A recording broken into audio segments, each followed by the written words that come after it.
My name is Andrea Sullivan. I was 34 years old the morning. My own employees looked at me as if I had destroyed everything we had spent years building together. Nobody shouted.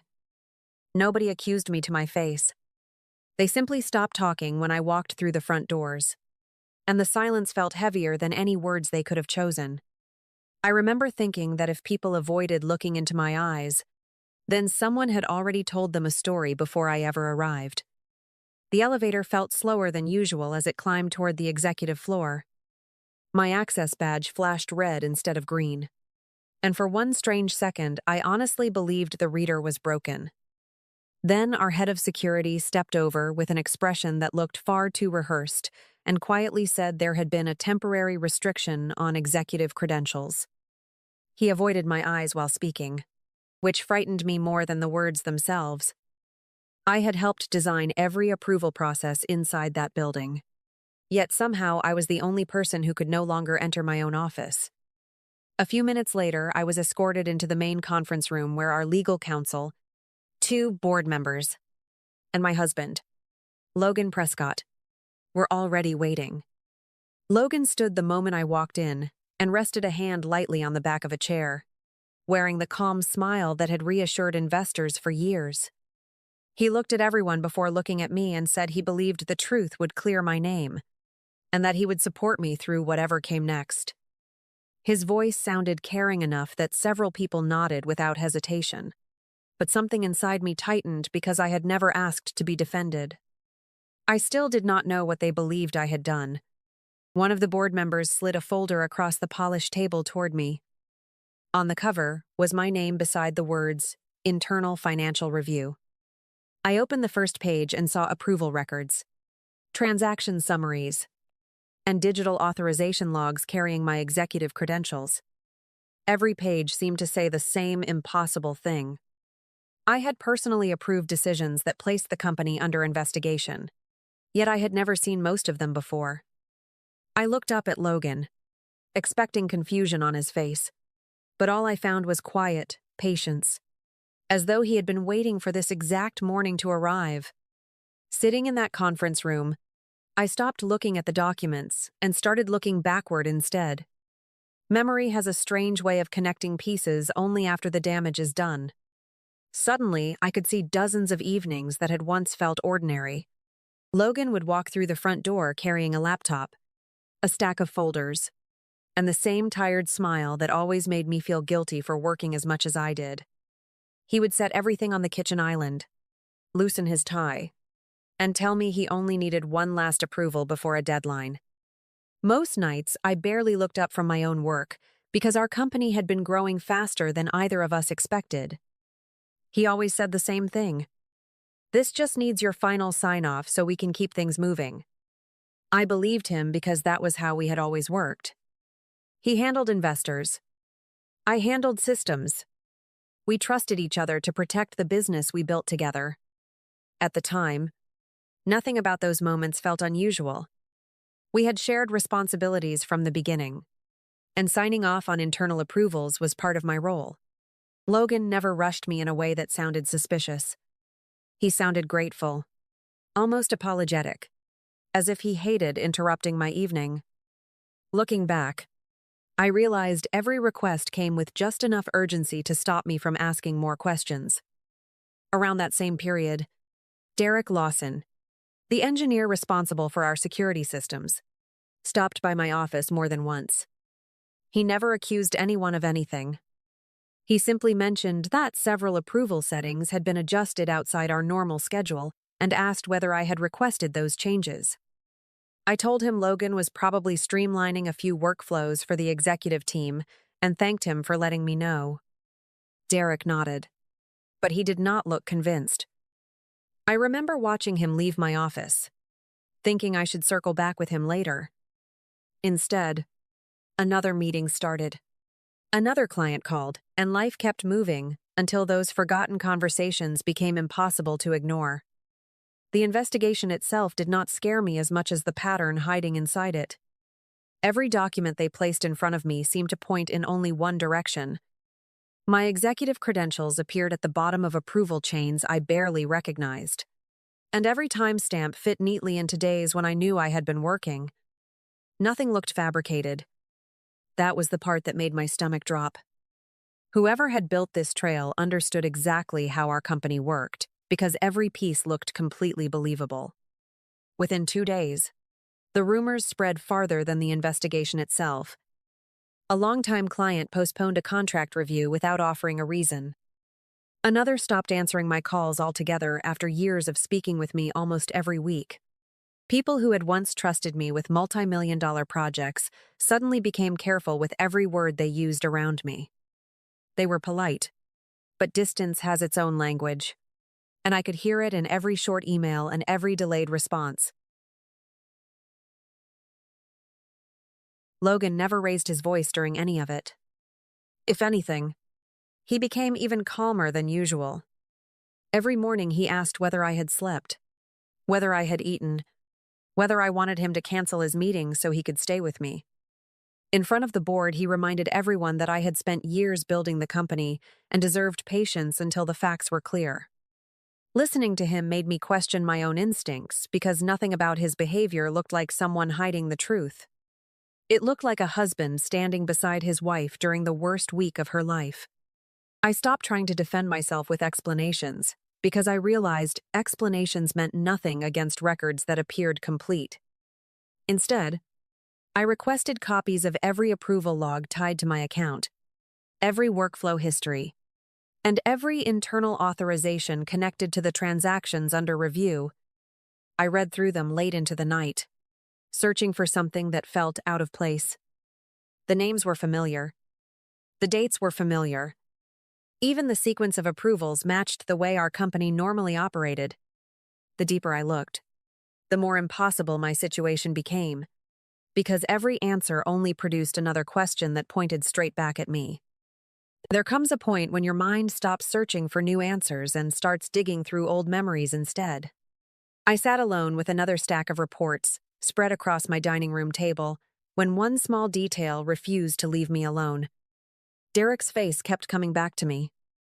Not because of anything dramatic he had ever said, but because he had always been careful with his words. Suddenly, I remembered a conversation from almost a year earlier that I had dismissed as nothing more than routine. We had just finished reviewing a security update after a series of attempted phishing attacks against several companies in our industry. Derek told me he wanted to add another verification layer beneath the normal approval process. He explained that it would quietly preserve technical authentication records even if someone later changed visible workflow settings. I approved the idea because it sounded sensible, then buried it under dozens of other decisions that filled every week of running a growing company.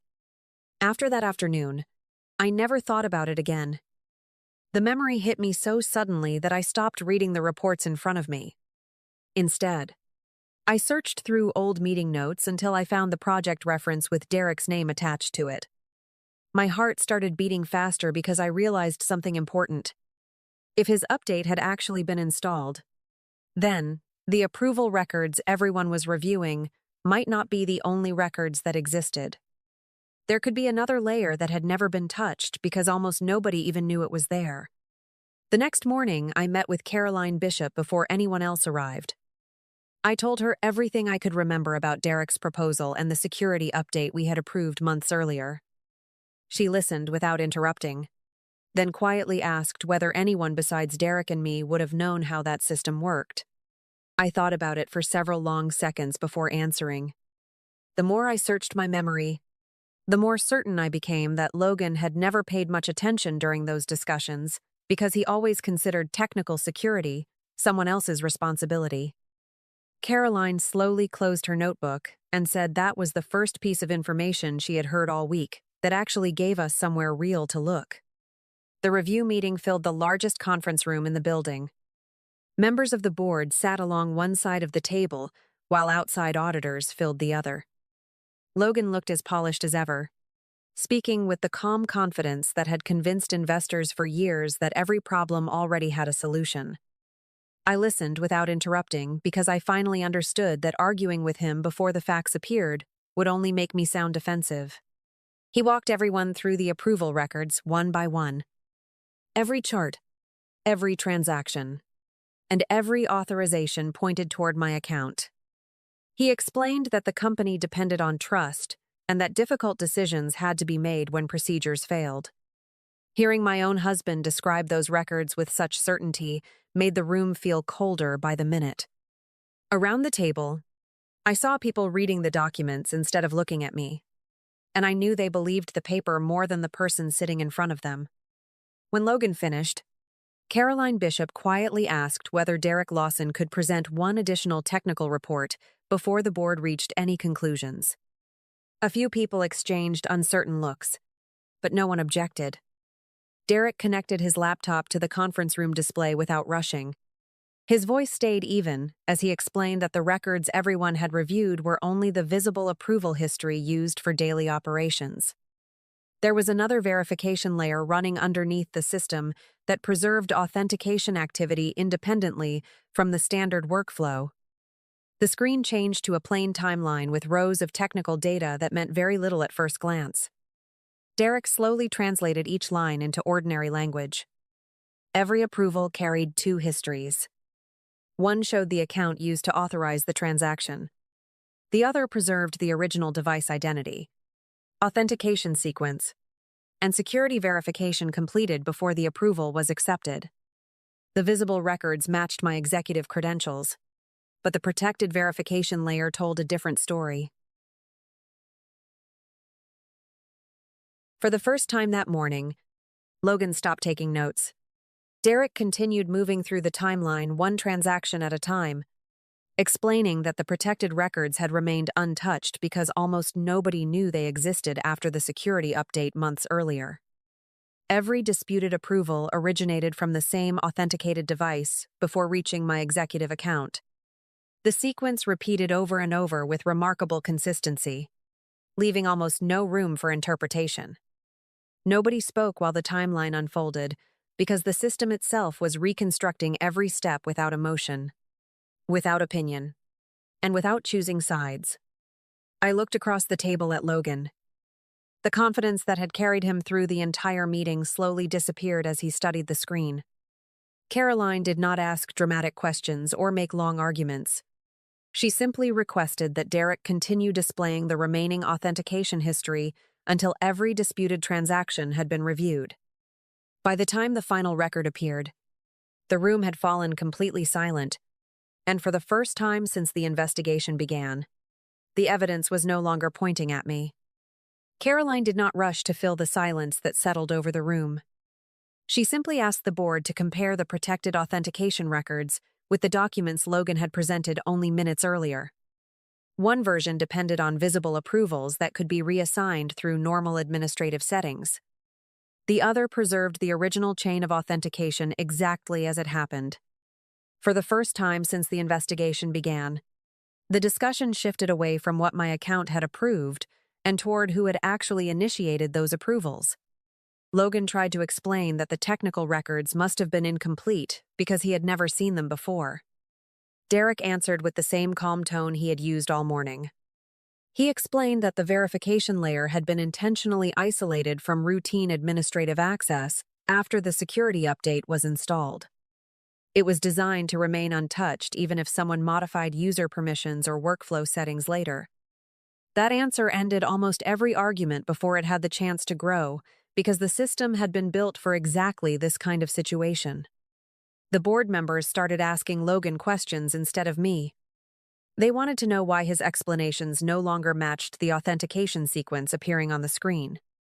They asked why the same originating device continued appearing before every disputed authorization. They asked why executive workflow changes had been requested months before the investigation ever existed. Logan answered each question carefully, but every new explanation drifted farther away from the technical records that everyone in the room could now see for themselves. I sat quietly and watched something I never expected to witness. The man who had spent days insisting that I explain every approval was now searching for explanations of his own. He kept returning to the documents he had prepared, hoping they would somehow support his version of events. Instead, they only highlighted the growing distance between the visible paperwork and the preserved authentication history underneath it. The evidence he believed would protect him had become impossible to separate from the questions now surrounding him. By the end of the meeting, no formal conclusions had been announced, but the direction had changed completely. Nobody asked me to defend my actions anymore because the discussion was no longer about proving my innocence. It had become a search for the person who understood exactly how those approvals had reached my account in the first place. I finally realized something that had taken me weeks to accept. The hardest position in any investigation is not being falsely accused. It is accusing someone else and then discovering you can no longer prove your own story. The days that followed did not erase what had happened. They simply gave everyone enough time to see the facts without the noise that had surrounded them before. The board completed its review, and I was formally cleared of any responsibility for the disputed approvals. That decision did not rebuild trust overnight, but it stopped people from whispering when I walked into a room. For the first time in weeks, I felt like I was standing on solid ground again. The company moved forward with new leadership decisions, and Logan was no longer part of them. Nobody celebrated the change because there was nothing to celebrate. Too many people had spent months questioning coworkers they respected.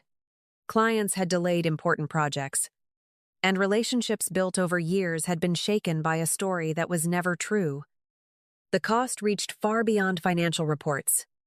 It reached every conversation that had become uncertain because people no longer knew whom to believe. A few days later, Melissa Prescott asked if she could meet me. She looked exhausted in a way I had never seen before, as though every certainty she once carried had disappeared.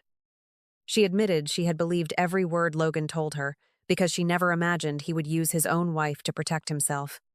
She apologized without asking me to make her feel better, and that honesty meant more than she probably realized. I accepted her apology because carrying one more piece of anger would not have changed anything that had already happened. Clients slowly began reaching out again. Some wanted to understand what the investigation had actually found. Others simply called to say they were ready to continue working together. Those conversations mattered more than any official statement, because trust has always lived in small moments between people, not in press releases or legal summaries. Each meeting reminded me that a reputation is not restored through one dramatic victory. It returns one decision, one promise, and one honest conversation at a time. I did not get my old life back. Too much had changed for that.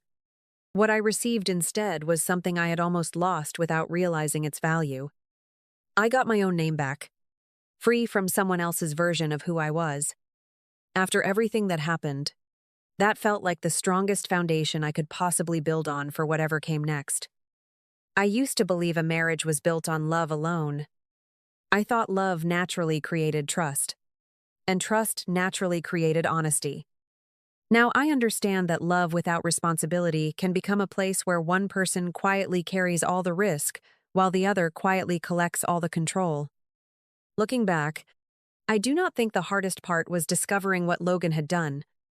The hardest part was accepting that he had been making those choices long before I ever knew they existed.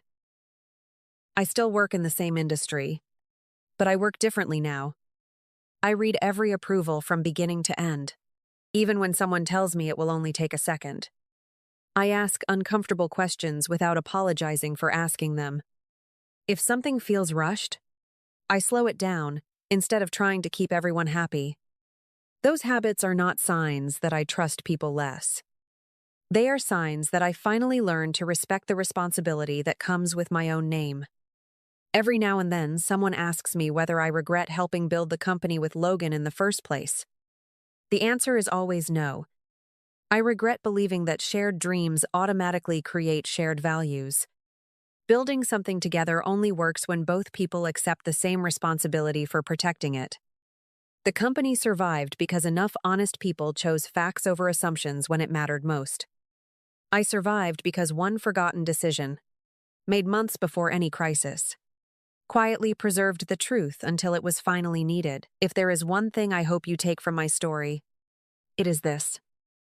Never let anyone convince you that paying attention makes you difficult or that asking questions means you do not trust the people you love. Real trust does not fear transparency. Real partnerships do not depend on one person signing first and understanding later. They depend on both people carrying the same weight, even when nobody is watching.